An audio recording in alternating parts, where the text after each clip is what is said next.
Bismillahirrahmanirrahim. Alhamdulillahirabbil alamin. Tsumma afdhalus salati wa atammus salam ala asyrafil khalqihi ajma'in. Habibina wa habibi ilahil alamin Abil Qasimil Mustafa Muhammad.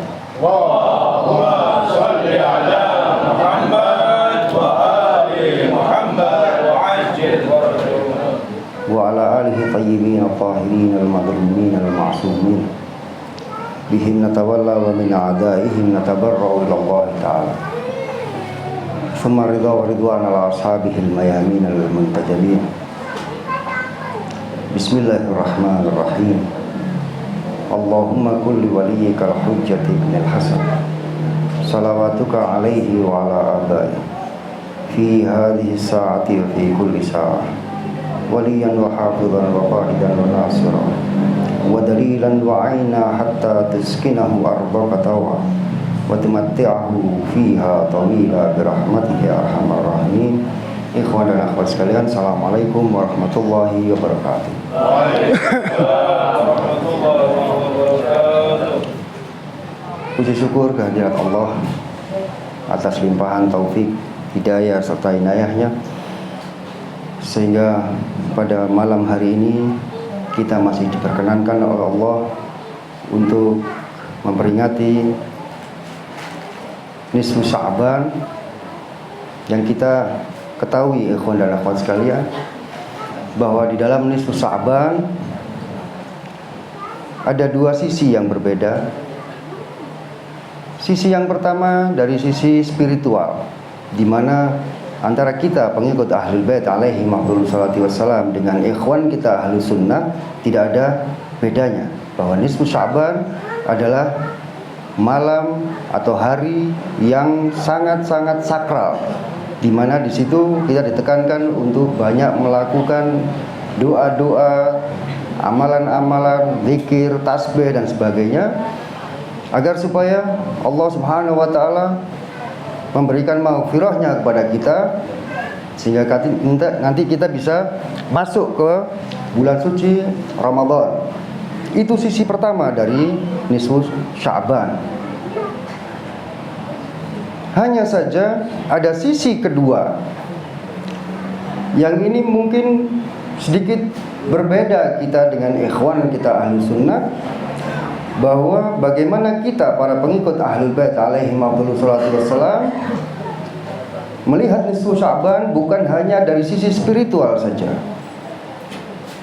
tapi kita lihat dari sisi akidah, keyakinan mazhab Ahlul Bait alaihi salatu wassalam, di mana khususnya akidah imamah, ya.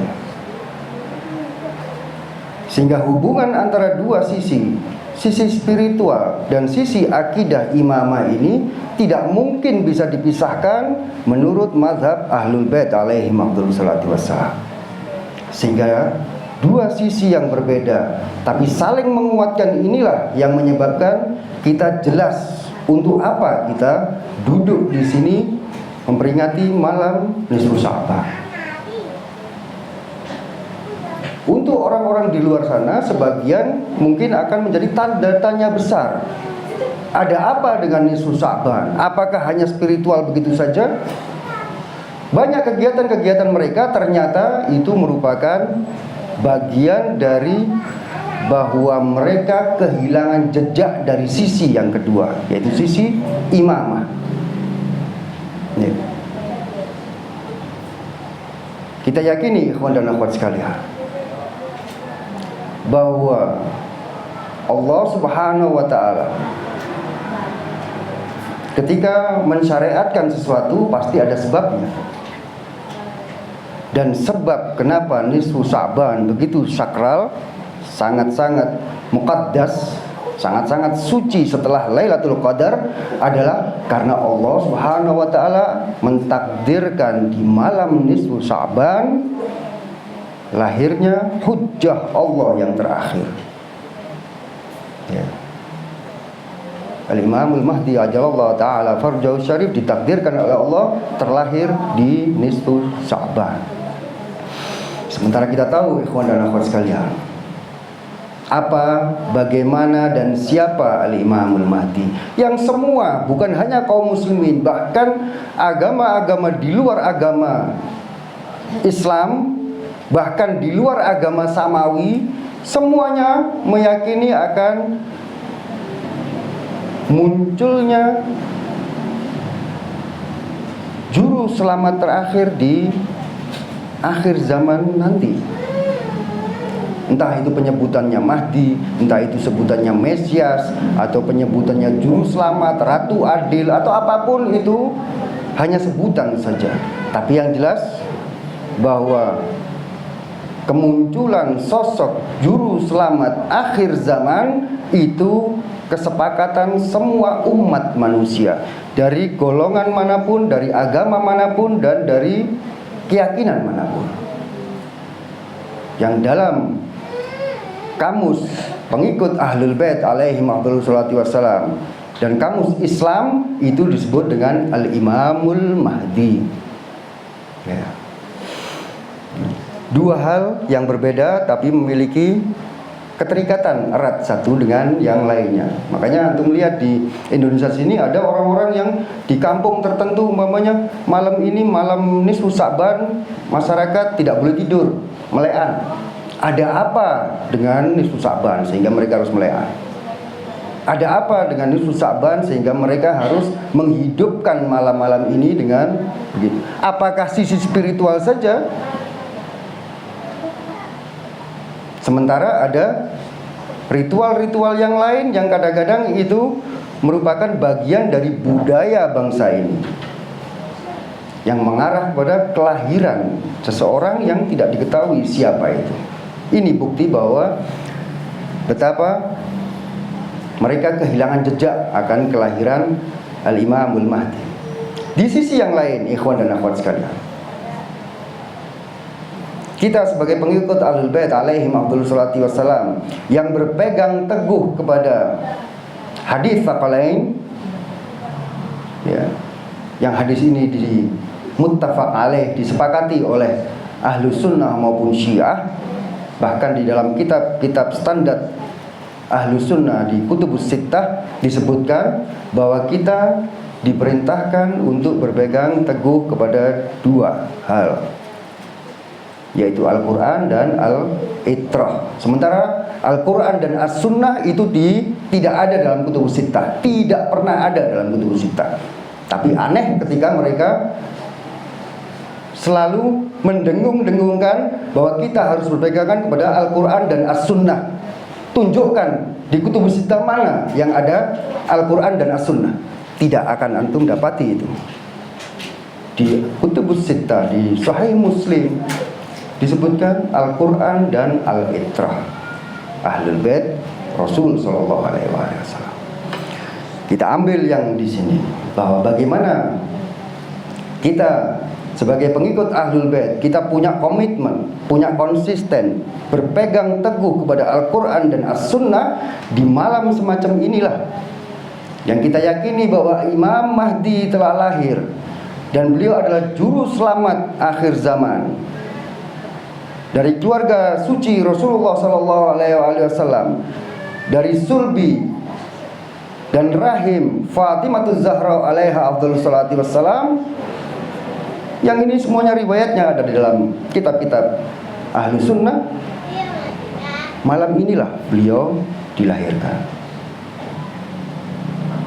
Sehingga apa yang disinggung di dalam surat Al-Qasas ayat 5, Allah Subhanahu wa taala berfirman, dan firman Allah ini hanya tertuju kepada hujjah Allah yang terakhir, yaitu Al-Imamul Mahdi. Wa nuridu an namunna 'alal ladzina istud'afu fil ard wa naj'aluhum a'immatan wa naj'aluhumul warithin. Allah Subhanahu wa taala berfirman, wa nuridu an namunna, dan kami Allah menginginkan, menghendaki an-namunna, untuk memberikan nikmat khusus. Kata-kata minnah dan nikmat itu berbeda dalam bahasa Arab. Dalam bahasa Arab tidak ada sinonim. Ya. Kalau nikmat Hatta orang kafir pun dikasih nikmat sama Allah. Tapi kalau minnah itu anugerah khusus. Sehingga antum lihat dalam Al-Quran nanti kajian-kajian terkait dengan hujjah Allah, tentang turunnya para nabi, para rasul, itu diberikan kepada orang-orang tertentu dari orang-orang yang beriman. Dan itu Allah Subhanahu wa ta'ala menggunakan kata minnah. Minnah artinya nikmat khusus, ya. Di ayat ini pun disebutkan wa nuridu an namunna. Kami, Allah Subhanahu wa ta'ala, menghendaki untuk memberikan anugerah khusus alal ladzina istud'afu fil ard, kepada orang-orang yang mustad'afin, orang-orang yang tertindas di muka bumi ini. Wa naj'aluhum a'immatan, dan kami jadikan mereka itu imam-imam. Wa naj'aluhumul warithin, dan mereka adalah kami jadikan sebagai pewaris. Antum lihat mata rantai dari hujjah Allah, dari Adam alaihissalam. Nabiullah Adam alaihissalam, beliau itu adalah sosok pertama kali hujjah Allah di muka bumi. Sehingga beliau adalah orang yang mewariskan dan tidak pernah mewarisi dari manusia sebelumnya, karena beliau adalah makhluk dan manusia yang pertama, sekaligus sebagai hujjah Allah yang pertama. Beliau mewariskan kepada Nabiullah Sis. Sis adalah nabi yang dia mewarisi Adam dan mewariskan kepada anaknya. Begitu seterusnya sampai Nabiullah Muhammad sallallahu alaihi wasallam. Ar-Rasulul Azam, Sayyidul Wujud Rasulullah sallallahu alaihi wasallam pun beliau mewarisi nabi sebelumnya dan mewariskan kepada Amirul Mukminin Ali bin Abi Thalib sebagai maksum yang selanjutnya. Walaupun beliau adalah Sayyidul Anbiya wal Mursalin, nabi dan rasul yang terakhir.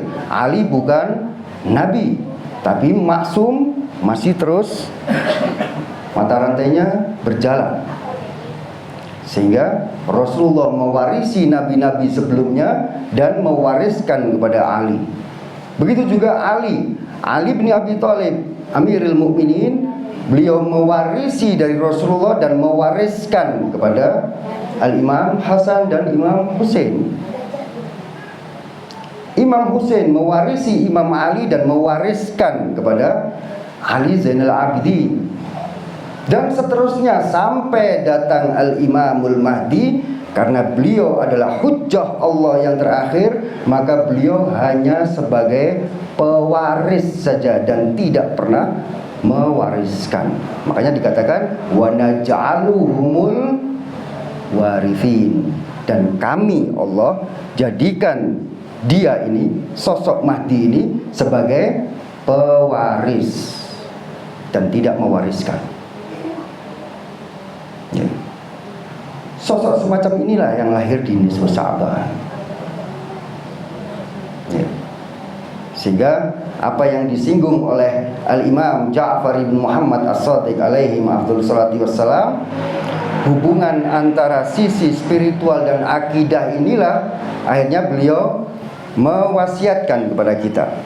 Ya, saya bacakan salah satu riwayat dari Al-Imam Ja'far ibn Muhammad As-Shadiq, bahwa bagaimana amalan yang kita lakukan di malam-malam nisfu Sya'ban ini satu dengan yang lain saling berkaitan, ikhwan dan akhwat sekalian. Tidak mungkin kita akan pisahkan satu dengan yang lainnya.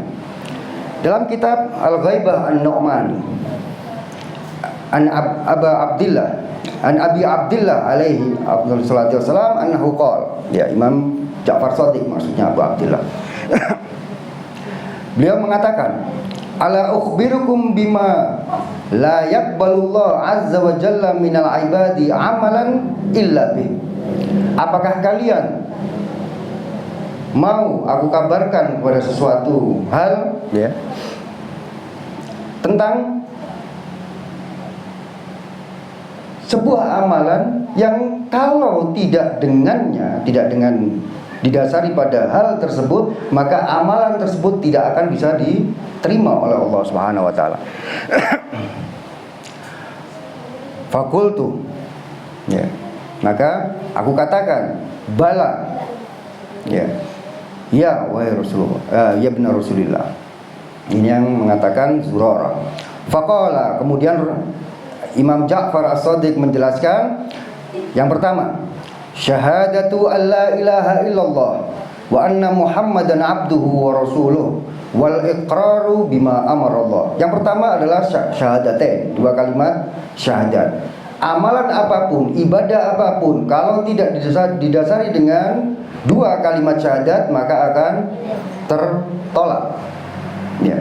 Yang selanjutnya, wal iqraru bima amara Allah, yaitu mengakui, meyakini terhadap apa yang telah diperintahkan oleh Allah Subhanahu wa taala. Ini berhubungan dengan syariatnya Allah Subhanahu wa taala. Kemudian yang selanjutnya, yang ketiga, wal wilayatu lana. Yang ketiga adalah berwilayah kepada kami Ahlul Bait alaihi wassalam.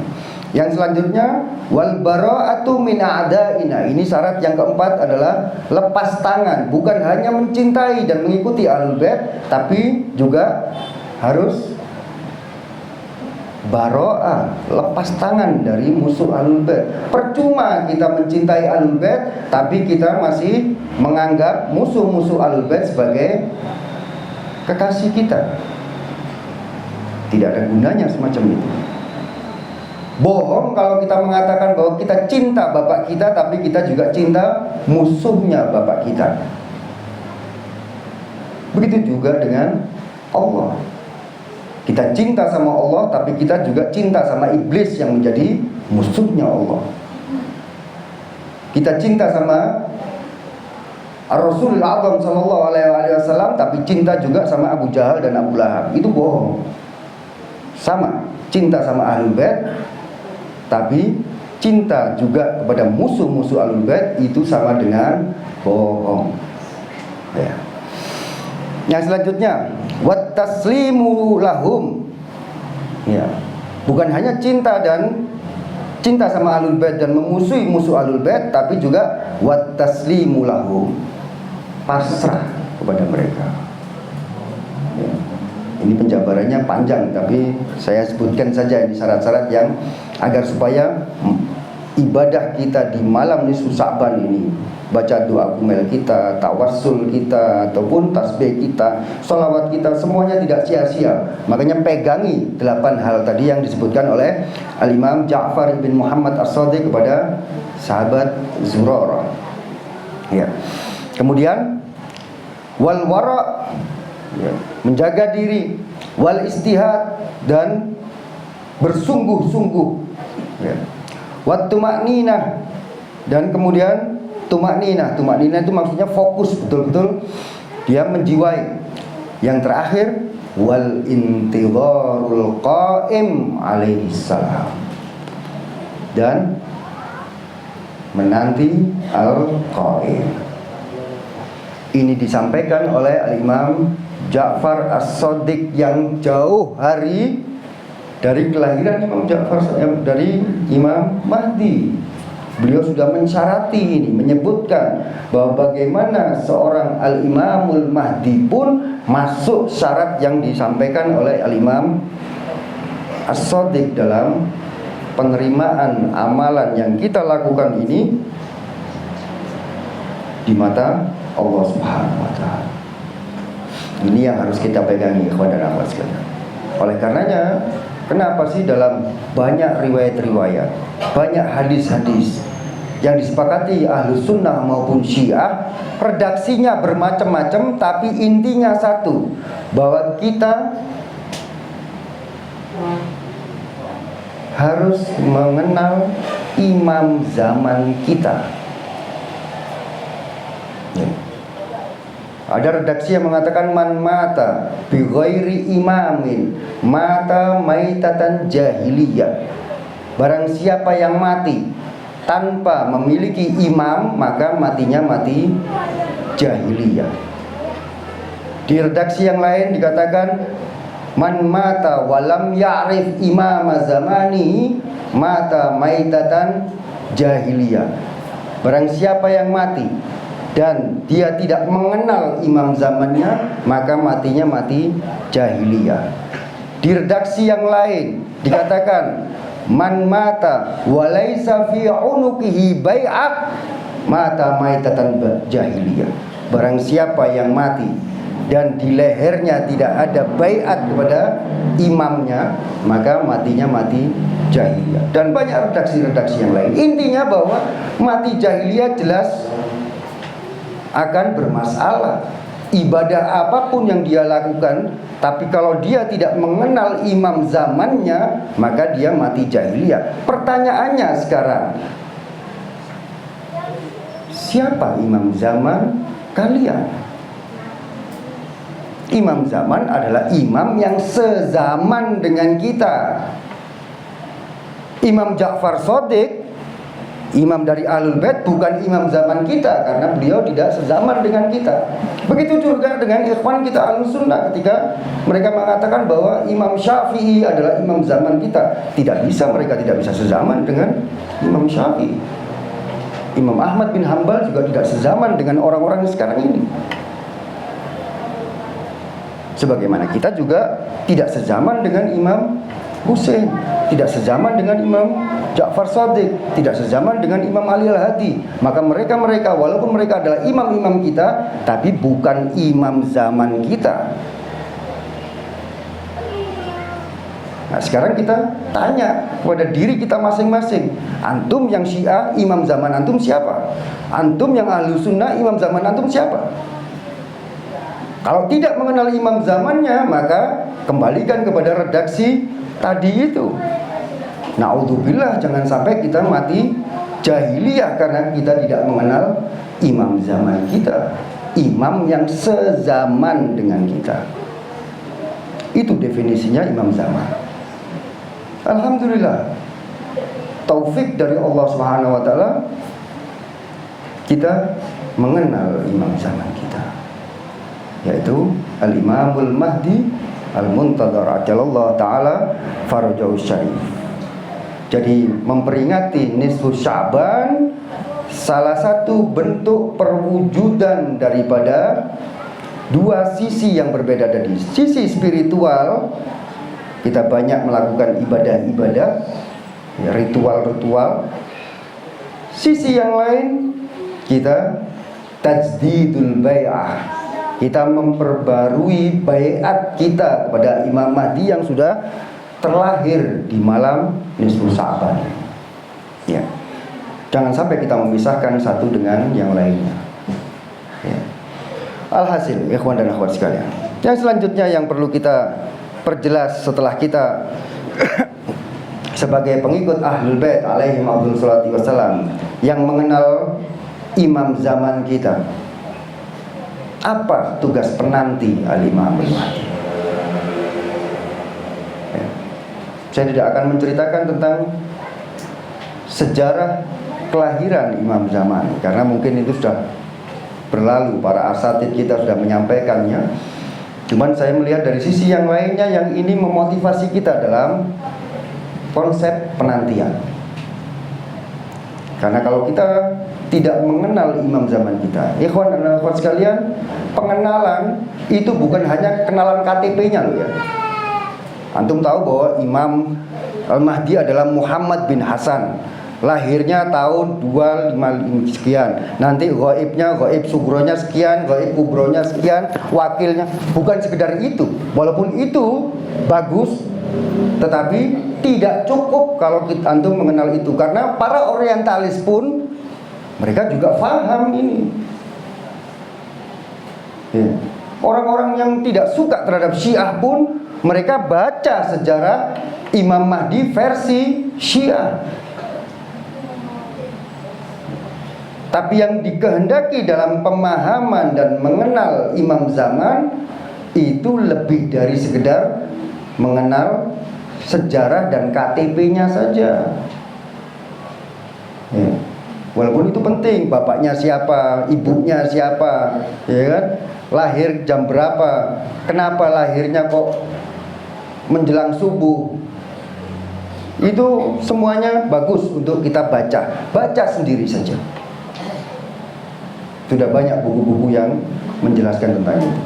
Tapi pengenalan yang kita sebutkan di sini bukan pengenalan KTP-nya, tapi pengenal dalam arti ma'rifah. Ya. Pengenalan yang mendalam. Makanya kenapa nisfu Sa'ban, ikhwan dan akhwat sekalian, kalau kita lihat dalam riwayat-riwayat Ahlul Bait alaihim afdhalus salati wassalam, tidak kurang dari 15 nama dari nisfu Sa'ban. Ya. Riwayat-riwayat Ahlul Bait menjelaskan bahwa malam nisfu Sa'ban ada 15 nama. Saya sebutkan saja ya, ringkas saja. Iya. Malam nisfu Sa'ban adalah salah satu riwayat menyebutkan dia adalah Lailatun Balighatus Syaraf. Malam yang kemuliaannya sangat besar. Ya. Di riwayat yang lain dikatakan Lailatul Ibadati wal Wiladah. Ya. Ini tadi sisi yang dua sisi tadi ya. Dari sisi spiritual, ibadahnya itu maksudnya spiritual, wiladahnya itu maksudnya kelahiran hujjah Allah yang terakhir. Ya. Lailatu afdhali ba'da Lailatul Qadar. Malam yang paling afdol setelah Lailatul Qadar. Itu juga disebutkan dalam riwayat. Antum tahu Lailatul Qadar itu keutamaannya bagaimana? Khairun min alfi syahr, lebih baik dari 1000 bulan. Dan di situ tanazzalul malaikatu warruh. Malam nisfu Sa'ban di bawah sedikit derajatnya Lailatul Qadar. Di sini juga ditentukan nasib kita dalam setahun. Makanya antum kalau ada problem, ada perkara-perkara yang ingin hajatnya dipenuhi, jangan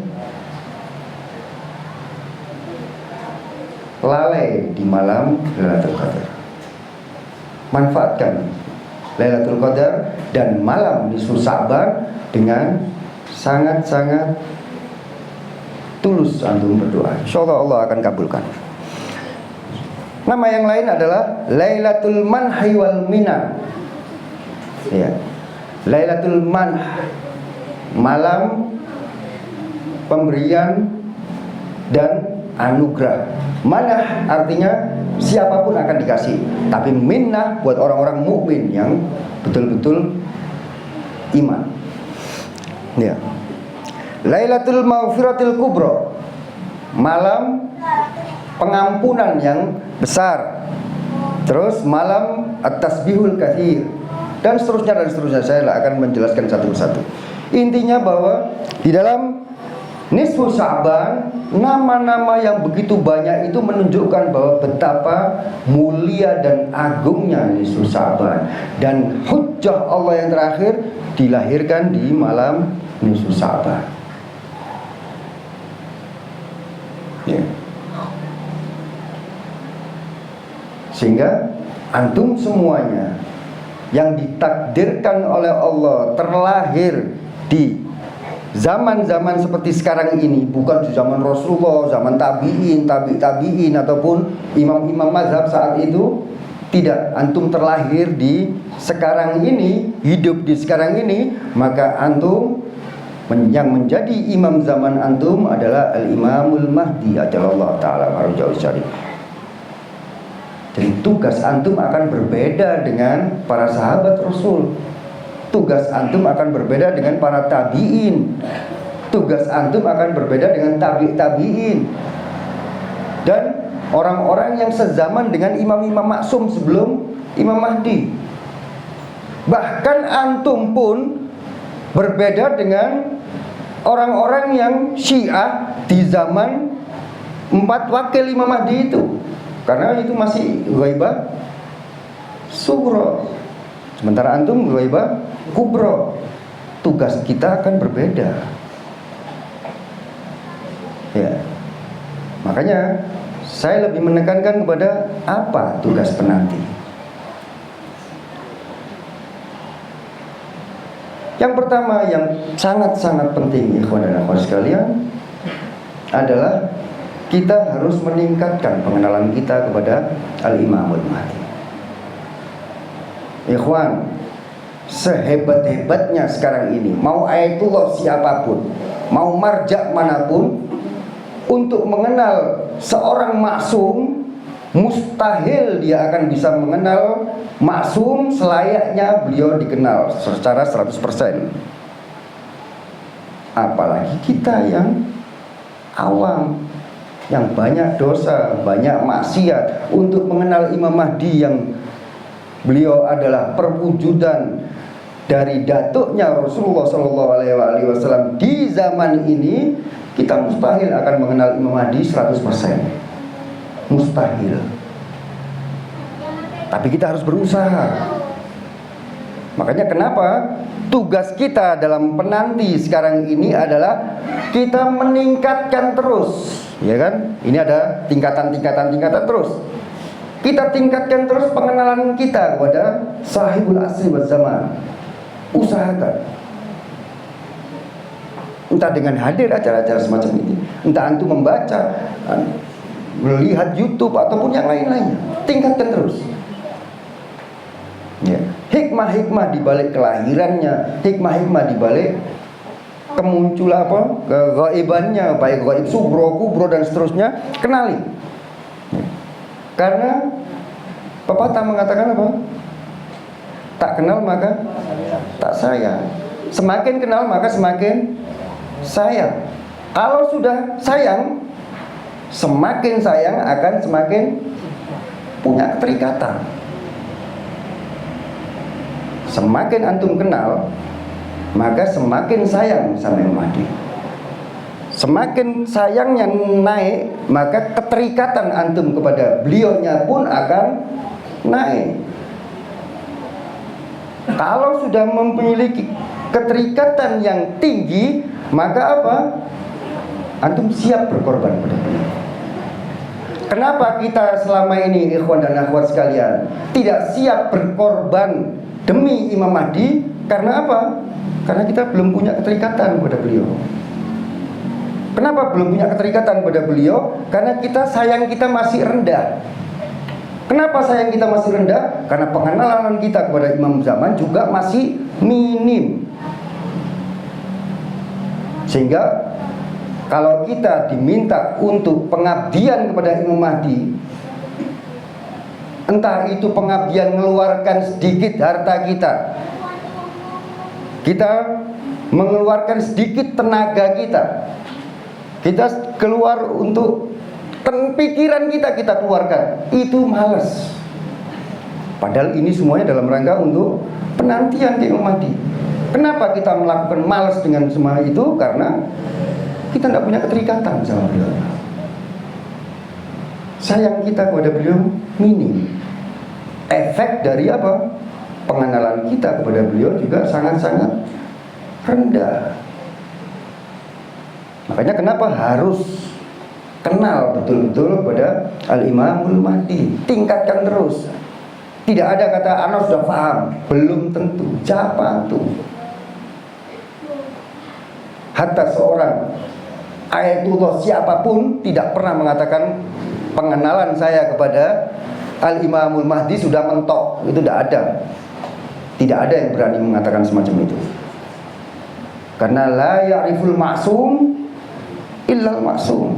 Tidak ada yang mengenal seorang maksum selayaknya beliau dikenal secara 100% kecuali maksum juga. Makanya kita yang awam-awam ini terus kita tingkatkan agar supaya tadi itu kenal maka sayang, sayang maka akan apa? Keterikatan akan rela berkorban. Antum kalau dari semua anak antum paling lebih ada yang satu paling disayangi, pasti ada keterikatan di situ. Na'udzubillah kalau dia diambil sama Allah, kita bisa stres kalau dia diambil sama Allah. Karena anak yang paling disayang dibanding anak-anak yang lain yang juga disayang. Ini pendekatan saja. Ya. Jadi intinya tugas pertama kita adalah terus tingkatkan ma'rifat kita kepada Al-Imam Al-Mahdi, agar supaya kita punya kasih sayang, dan itu menghantarkan kepada keterikatan, dan selanjutnya kita akan sampai pada derajat rela berkorban untuk beliaunya. Ya, sehingga ini yang nanti akan menghantarkan kita kepada apa? Fid dunya hasanah wa fil akhirati hasanah. Kadang-kadang kita masih berat kepada anak kita, kepada pasangan kita, kepada mobil kita, rumah kita, yang semuanya itu tidak bermanfaat kecuali hanya di dunia ini saja. Sementara imam zaman kita itu di dunia kita perlu sama beliaunya, di alam kubur kita perlu kepada beliaunya, di akhirat juga kita perlu kepada beliaunya. Itu yang harus kita tekankan. Yang selanjutnya, ikhwan dan akhwat sekalian, terkait dengan tugas pengenalan Imam Mahdi ini, ada beberapa cara. Cara yang pertama nanti akan bisa kita lihat sebagai tabarukan dari riwayat-riwayat para maksumin terkait dengan Imam Mahdi, bahwa kita kenali Imam Mahdi melalui konsep tauhid yang baik. Ya. Antum bisa tes sekarang diri kita masing-masing, kemudian pasangan kita lihat, terus kemudian cek anak-anak kita sampai di mana mereka pengenalan kepada imam zamannya. Naikkan lagi ke sampai di mana mereka kenal dan punya keterikatan dengan Rasulnya. Naikkan lagi kepada sampai di mana pengenalan mereka kepada Allah Subhanahu wa taala, penciptanya. Karena riwayat dalam pengenalan Imamul Mahdi ajallallahu taala farujahu syarif yang disampaikan oleh Imam Ja'far ibn Muhammad As-Shadiq, ketika beliau mewasiatkan, padahal Imam Ja'far As-Shadiq itu kapan sih hidupnya? Menyampaikan kepada Zurarah, yang Zurarah juga gak mungkin akan bisa sampai ke zaman seperti sekarang ini. Tapi ini disampaikan Imam Ja'far As-Shadiq kepada sahabat Zurarah, agar supaya apa? Ini jadi pelajaran buat kita-kita yang hidup di zaman seperti sekarang. Apa kata Imam Ja'far As-Shadiq berkaitan dengan pengenalan Imam Mahdi, tapi diawali dengan konsep tauhid. Ya. Beliau mewasiatkan, ya Zurarah, wahai Zurarah, sahabat setia Imam Ja'far Shadiq, in adrakta dzalika zaman, jika engkau dapati zaman itu, yaitu zaman sekarang ini, ya, fa'alzim hadad du'a, maka teruslah dengan doa ini. Ini wasiat kepada kita semuanya, agar supaya bisa istiqomah dalam berwilayah dan mengikuti imam zaman kita.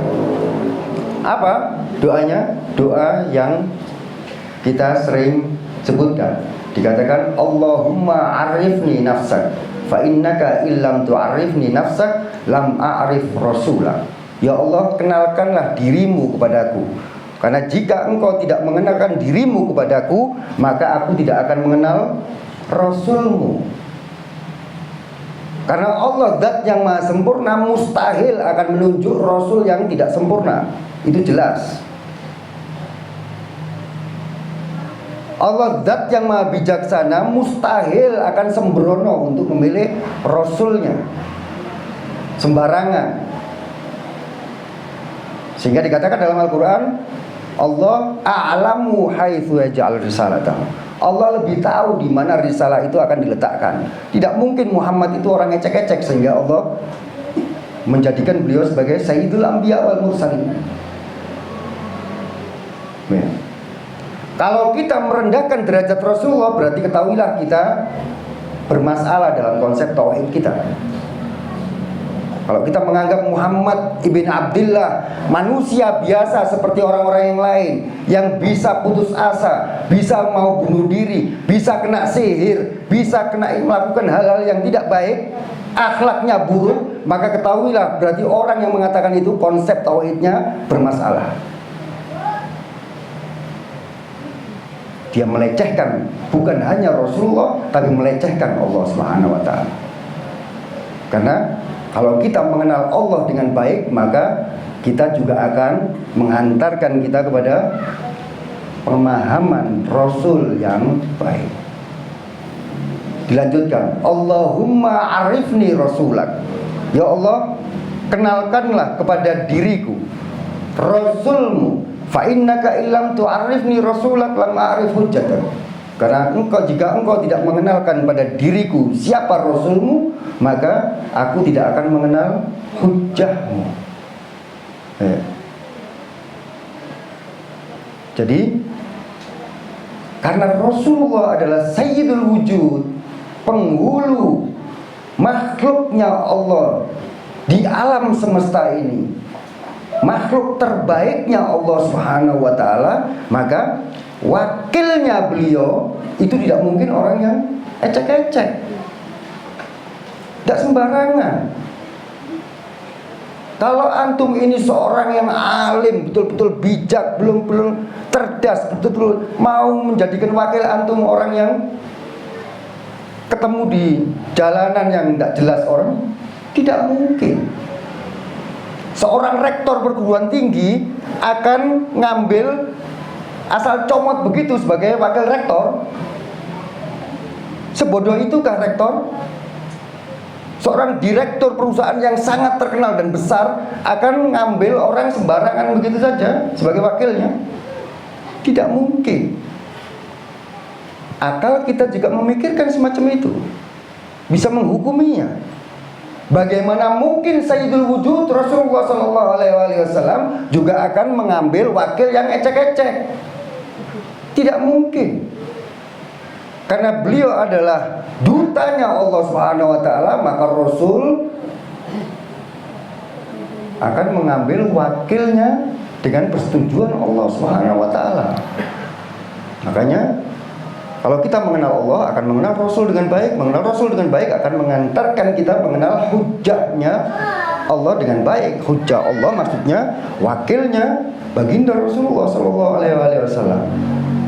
Dan kemudian dilanjutkan, Allahumma arifni hujjatak fa innaka illam tu'arifni hujjatak dhalaltu an dini. Ya Allah, kenalkanlah padaku hujjahmu. Jika engkau tidak mengenalkan hujjahmu kepadaku, maka aku akan sesat dalam agamaku. Ya. Jadi ada runtutan antara mengenal Allah, mengenal Rasul, mengenal wakilnya Rasul yaitu hujjatullah, dan apakah sesat dalam agama atau tidak. Ya. Ini makanya pentingnya kita mengenal Imam Mahdi itu, agar kita tidak termasuk mati jahiliyah tadi itu. Iya. Jalan yang pertama adalah mulai dari tauhid kenabian baru ke Imam Mahdi. Jalan yang kedua, kita perbanyak ikhwan dan akhwat sekalian, ya, untuk banyak membaca ayat-ayat, riwayat-riwayat yang berhubungan dengan Al-Imamul Mahdi, baik yang ada di kitab-kitab standar ikhwan kita Ahlussunnah maupun Ahlul Bait alaihi salatu wassalam. Kemudian bikin perbandingan satu dengan yang lainnya, ya, agar supaya kita faham betul-betul bagaimana sosok Al-Imamul Mahdi menurut mazhab Syiah dan Ahlussunnah. Insya Allah banyak sisi kesamaannya, ya. Jadi itu yang kedua, cara untuk mengenal Imam Mahdi dengan memperbanyak menelaah hadis-hadis dan ayat-ayat yang berhubungan dengan Al-Imam Al-Mahdi ajallallahu ta'ala farajahu syarif. Yang selanjutnya pelajari apa yang bisa antum fahami tentang kehidupan Al-Imamul Mahdi, karakter Al-Imamul Mahdi, tugas yang akan beliau emban, dan metodologi gerakan beliau bagaimana. Agar supaya apa, ikhwan dan akhwat sekalian?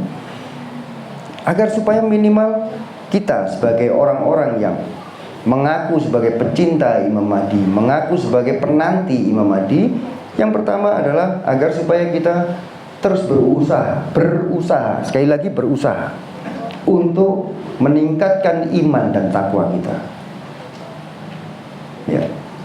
Allah Subhanahu wa taala dalam surat At-Taghabun ayat 16 kalau tidak salah ya. Di situ dikatakan fattaqullah mastata'tum, maka bertakwalah kalian semampu kalian. Kenapa kok kita dengan mengenal Imam Mahdi kita harus meningkatkan iman dan takwa kita?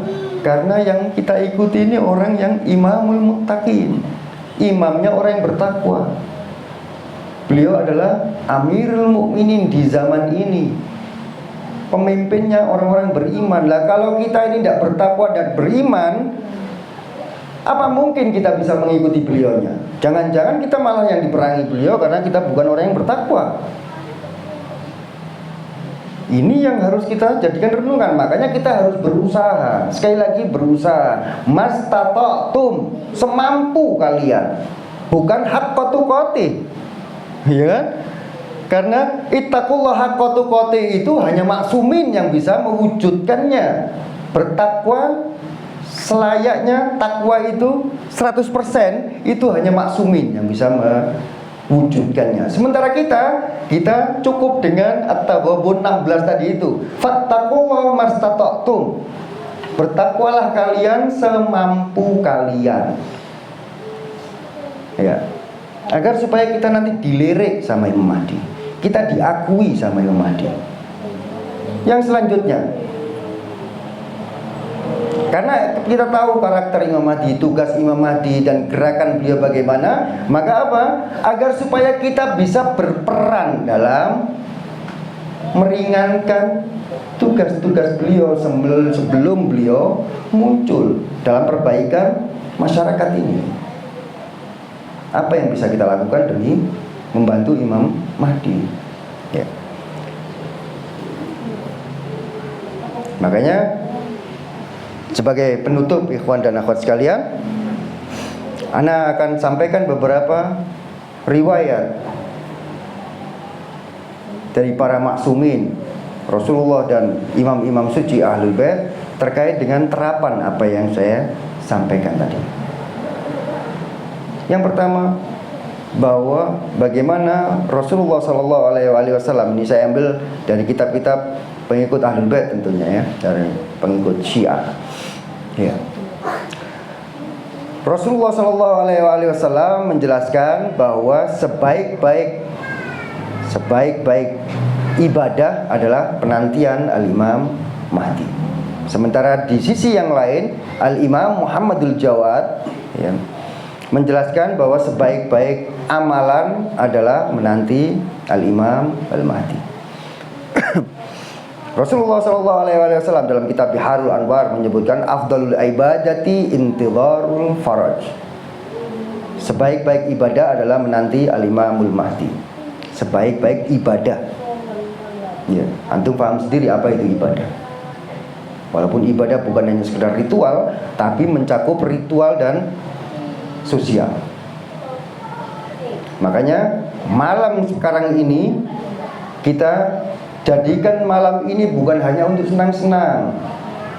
Selain kita harus senang karena imam zaman kita lahir, memperingati kelahiran beliau, kita juga harus punya tekad bahwa kita akan melakukan intidhar.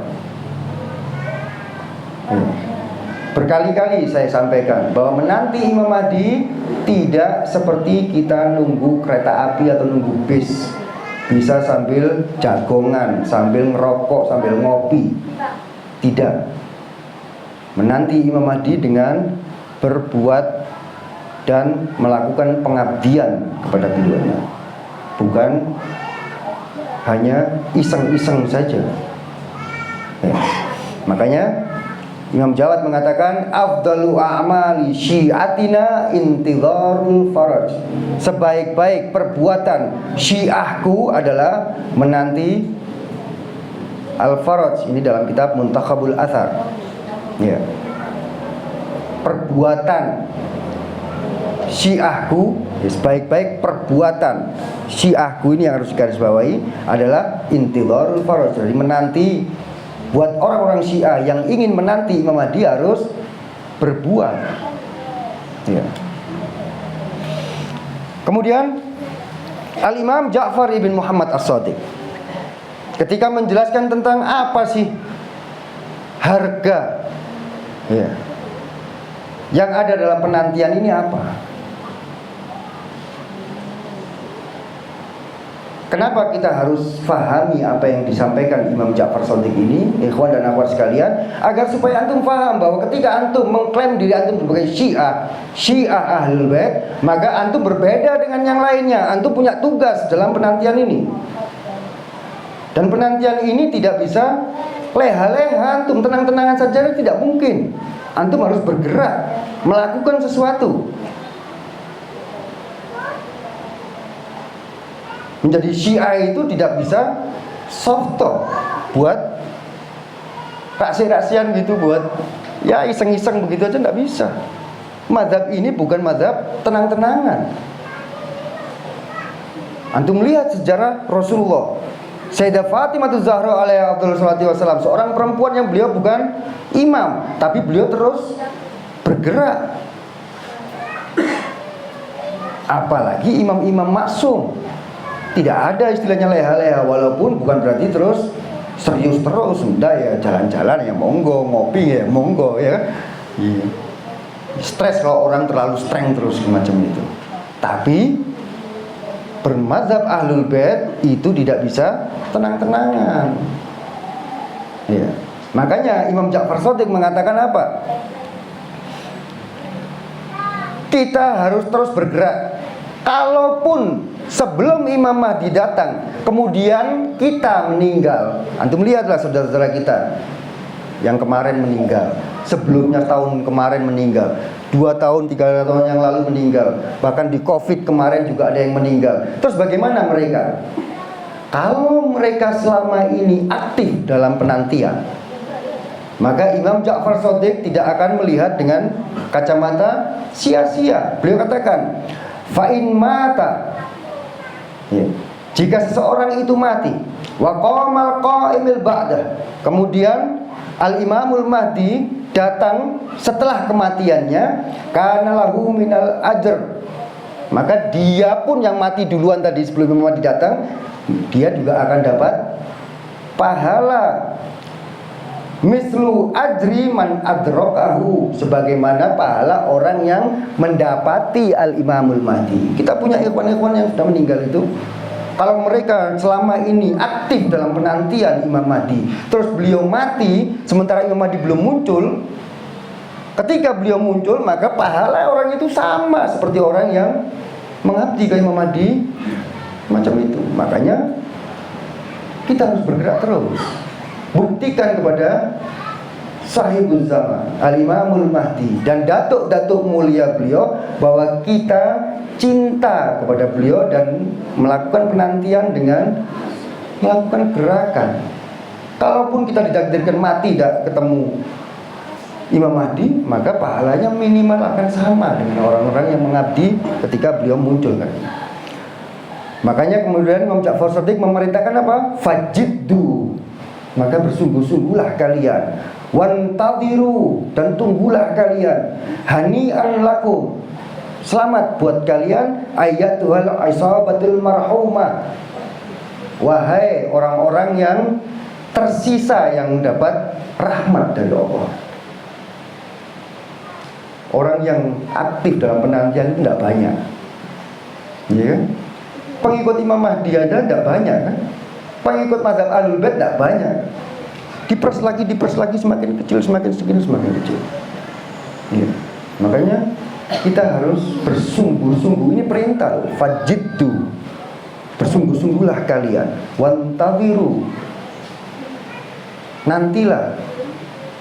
Kemudian dikasih selamat, hani'an lakum, selamat buat kalian.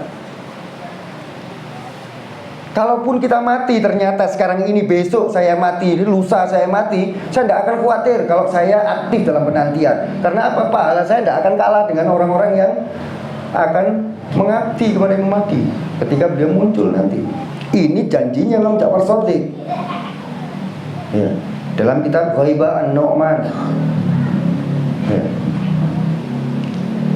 Nah, sementara kita yang masih hidup sekarang ini masih dikasih sehat, seger waras semacam ini maka apa? Apa yang harus kita lakukan? Al-Imam Ja'far As-Shadiq dalam kitab Biharul Anwar, dalam menjelaskan tentang sifat-sifat para penanti, beliau katakan, man sarrahu ayyakuna min ashabil qaim. Barang siapa yang menginginkan dia termasuk para sahabat al-qaim, hendaknya apa? Falyantadir, maka hendaknya dia menunggu, wal ya'mal, dan hendaknya dia berbuat. Ingat, berbuat ya, bukan turu-turu tok, majelas-majelas tok, rokok-rokokan tok. Tidak. Fal ya'mal. Dengan apa? Bil warai, dengan menjaga dirinya, wa mahasinil akhlak, dan dengan memberikan akhlak yang baik. Ya, antum tahu mahasinul akhlak dengan makarimul akhlak bedanya apa? Mahasinul akhlak itu adalah akhlak yang dohirnya, boleh jadi di dalam hatinya dia tidak bagus, tapi dohirnya yang penting dia menunjukkan kebaikan. Tapi makarimul akhlak dohir dan batin. Makanya innama bu'ithtu liutammima makarimal akhlak. Rasulullah itu diutus untuk apa? Menyempurnakan makarimul akhlak, dohir dan batinnya akhlak. Kita orang-orang yang bukan maksum semacam ini, walaupun mungkin hati kita grundel dalam beberapa hal, tapi tunjukkan akhlak yang baik secara dohir. Makanya dikatakan mahasinul akhlak ya. Kita tidak suka sama tetangga kita karena dia resek orangnya, tapi walaupun kita memendam tidak enak sama dia, tapi tunjukkan akhlak kita yang dohir yang baik. Tekan emosi, itu mahasinul akhlak. Makanya pesan Imam Ja'far Shadiq, orang yang menanti adalah dia itu selain menjaga dirinya, dia juga menjaga akhlak dohirnya minimal ya. Wa huwa muntadirun, dan orang ini yang penanti, sebenar-benarnya penanti ya. Terus yang terakhir, riwayat yang terakhir, ikhwan dan akhwat sekalian, antum ketahui ketika riwayat Ahlu Sunnah dan Syiah sepakat menjelaskan bahwa Imam Mahdi nanti itu yamla'ul arda qistan wa adlan kama muli'at dzulman wa jawra, bahwa beliau akan memenuhi dunia ini dengan keadilan, sebagaimana sebelum kedatangan beliau bumi akan dipenuhi dengan kezaliman. Sekarang ini Imam Mahdi sudah datang belum? Belum. Sudah dekat atau enggak? Kalau lihat fenomena yang ada sudah dekat. Berarti apa? Bumi ini sudah dipenuhi dengan kezaliman. Dan semakin mendekati kedatangan beliau, semakin banyak kezaliman. Kalau semakin banyak kezaliman, sementara antum tidak istiqomah dalam intidhar, maka antum akan tergerus, terbawa arus. Hati-hati. Makanya perlu istiqomah dalam penantian. Berapa banyak orang-orang yang dikasih kekayaan sedikit saja lupa penantian. Berapa banyak orang dikasih ujian kemiskinan sedikit saja, dia akan lupa penantian. Sehingga kekayaan maupun kemiskinan dua-duanya adalah bagian dari ujian para penanti. Banyak orang yang sekarang menjadi kaya tidak mau melakukan pengabdian kepada Imam Mahdi. punya anak, punya cucu, punya ini, punya rumah, punya mobil, punya semuanya, akhirnya lupa penantian sahibul zaman. Itu ada. Tekanan ekonomi, tekanan sosial, dicemooh tetangga kiri kanan, akhirnya dia putus asa dan meninggalkan penantian, itu pun ada. Makanya perlu istiqomah. Al-Imam Ja'far As-Shadiq, bahkan datuk mulia beliau Rasulullah sallallahu alaihi wasallam jauh-jauh hari sudah mengingatkan. Saya akan bacakan riwayat dari Rasulullah sallallahu alaihi wasallam dan Imam Ja'far Shadiq untuk agar supaya kita istiqomah dalam menanti Imam Mahdi, mau dalam suka maupun duka, kaya maupun miskin, lapang maupun sulit. Ya. Saya awali dari Imam Ja'far Shadiq dulu aja. Imam Ja'far Shadiq dalam kitab Biharul Anwar, beliau menyebutkan, tuba liman tamassaka bi amrina fi ghaibatin qaimina. Sungguh beruntung orang yang berpegang teguh terhadap perkara kami Ahlul Bait fi ghaibati qaimina, di dalam kegaiban Imam Mahdi. Qaimina maksudnya Imam Mahdi. Ya. Kemudian beliau lanjutkan, falam yazil qalbahu bil hidayah, dan hatinya tidak goyang dari hidayah. Ya. Jadi terus istiqomah, baik kaya maupun miskin, ya, uang banyak ataupun tidak punya uang sama sekali, dia tidak akan goyah dalam berpegangan kepada wilayah Ahlul Bait, menanti Imam Mahdi di keghaiban beliaunya. Ini yang dari Imam Ja'far Shadiq. Yang selanjutnya dari Rasulullah sallallahu alaihi wasallam. Ya, ini dalam Biharul Anwar juga, bahwa Rasul menjelaskan, ini terakhir, riwayat terakhir, ikhwan dan akhwat sekalian. Ya, yang tidak terlalu panjang nanti. Ya.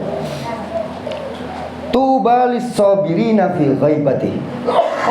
Sungguh beruntung orang yang sabar di dalam keghaibannya. Nya itu maksudnya cucu beliau Imam Mahdi. Tuba lil muttaqina ala muhajjatihim.